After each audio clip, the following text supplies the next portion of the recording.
Eh bien, bonjour à tous et bienvenue dans cette nouvelle vidéo. Cette séance-là, comme intitulée, elle portera sur le calcul intégral. Alors, a priori, il y a un problème de confusion. Il y a une confusion entre tout ce qui est dérivé et tout ce qui est intégral. On ne sait pas qui est quoi et qui est qui. D'abord, lorsqu'on a abordé les dérivés, si vous vous rappelez, on a dit à quoi ça sert. Vous avez compris qu'à chaque fois que vous avez une fonction et à chaque fois que vous avez calculé sa dérivée, la question qui vient juste après, c'est le signe. Et selon le signe, on dira si la fonction est croissante ou décroissante. En fait, la dérivée est étudier les variations des fonctions sur un intervalle très petit. Maintenant, quand on fait le calcul intégral, vous êtes d'accord avec moi que la dérivée de x au carré, c'est 2x. 2x, c'est la dérivée de x au carré. X au carré, en quelque sorte, c'est l'antidérivée. Cette antidérivée, c'est la primitive.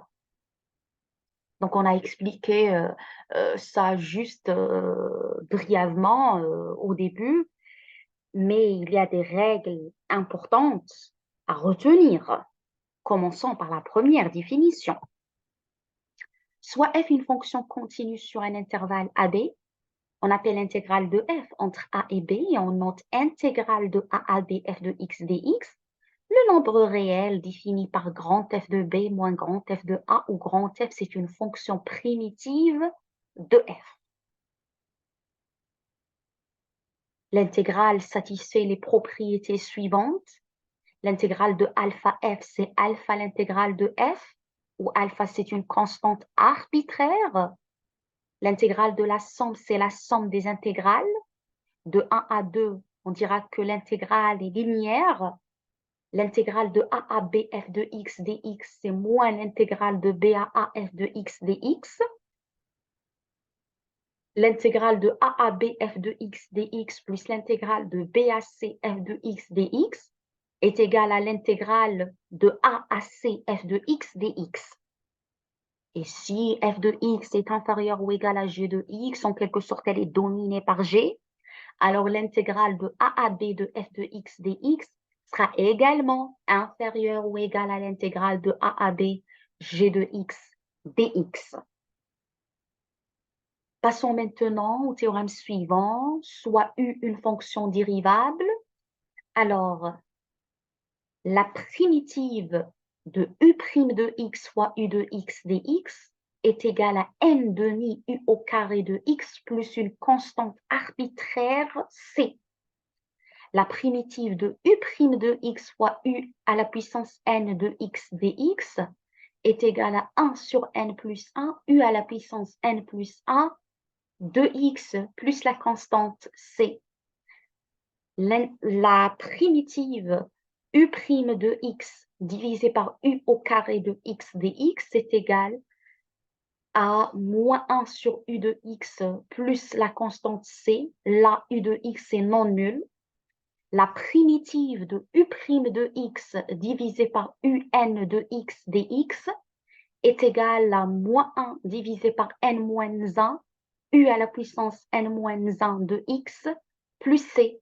U de x, là aussi, elle est non nulle. La primitive de u' de x divisé par racine de u de x dx est égale à 2 fois la racine de u de x plus la constante arbitraire c. Et là, u de x est strictement supérieur à 0.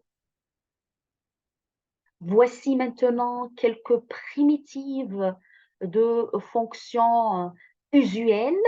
J'écris, pardon, là, j'écris dans le titre intégrale. C'est par abus d'écriture, de langage. Normalement, je dois écrire primitive des principales fonctions usuelles parce qu'on n'a que l'intégrale, on n'a pas les bornes d'intégrale. D'accord? Donc, ça, c'est juste entre parenthèses. Donc là, on a les primitives des principales fonctions usuelles. Vous avez la primitive de x à la puissance n, la primitive du cosinus de x, la primitive du sinus hyperbolique de x, etc. Pour trouver les primitives d'une fonction, on peut avoir la chance de reconnaître que c'est la dérivée d'une fonction bien connue. C'est malheureusement très rarement le cas.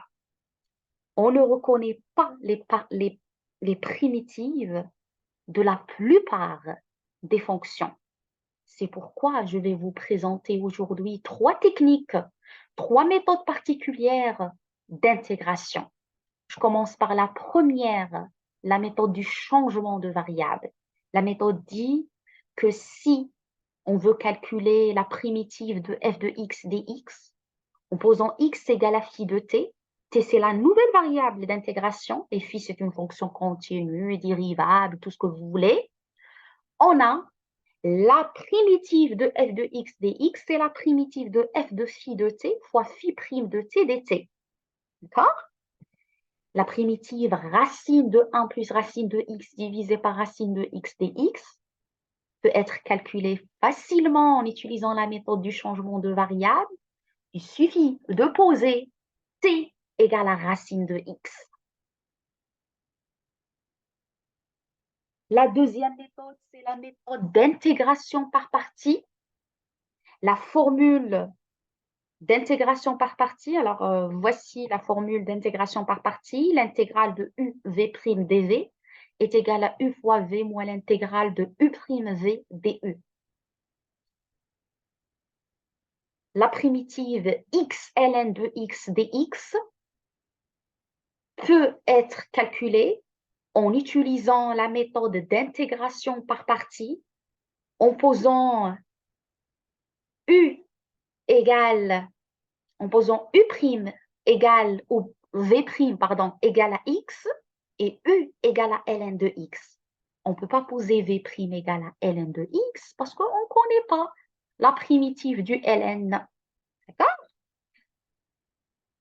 Dans la troisième technique, nous allons intégrer une famille complète de fonctions rationnelles. La méthode est appelée intégration des fonctions rationnelles, soit P de x et Q de x, deux polynômes, tels que le degré de P il est strictement inférieur à degré de Q. Si Q de x est égal à x moins a à la puissance alpha, fois jusqu'au x moins L la puissance gamma, avec a jusqu'au L sont des racines réelles de Q de x, et alpha jusqu'au gamma des nombres entiers, c'est les multiplicités des racines.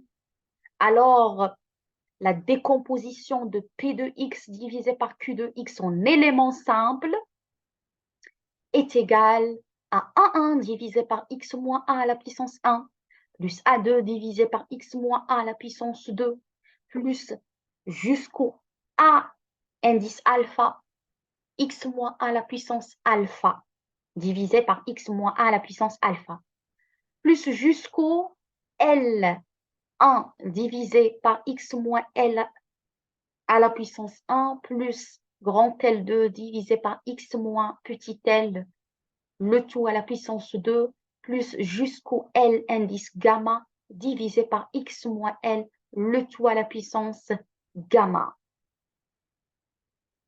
Les deux intégrales suivantes peuvent être calculées facilement en utilisant la méthode d'intégration des fractions rationnelles.